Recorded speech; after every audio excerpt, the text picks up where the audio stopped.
তো বন্ধুরা কি অবস্থা দেখেন, আমি নতুন মাটি আনছি, মাটিও দিছি, কলা গাছ, এই যে কলা গাছটা গোড়াটা বুনছি, কলা গাছের ঘেরটা, এখানে যে মাটি দিছি কালকে।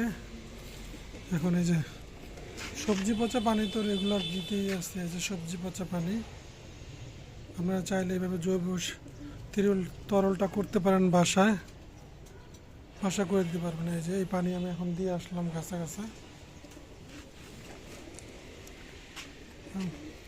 মানে কোটাকাটিগুলা, সবজি কোটাকাটিগুলো এখানে দিয়ে দিলাম, আর আমি ওই মাটির সাথে মিক্সড করে দিব।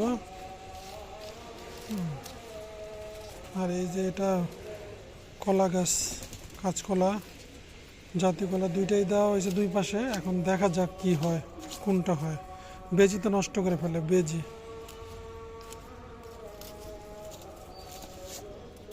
মানে এগুলো একটু নরম হইলে তারপর আপনার মাটির সাথে আবার লাড়া দিয়ে দিব, নিচের মাটির সাথে।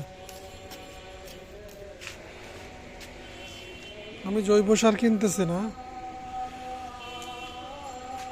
মাশাআল্লাহ দেখেন, এই যে সবজি পচা পানি দিতেছে এখন সিম গাছে, সরিষা গাছ উঠছে। এই যে কথা বলার মানুষ আছে, বড় বড় কথা বলার মানুষ আছে, কিন্তু করার মানুষ নাই, বুঝছেন?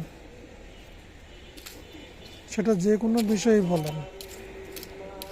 আর শরিকদার হলে তো কথাই নাই। মনে করো সব খেয়ে ফেলতেছে, সব নিয়ে যাইতেছে, আমাদের তো ভাগ নিতে হবে।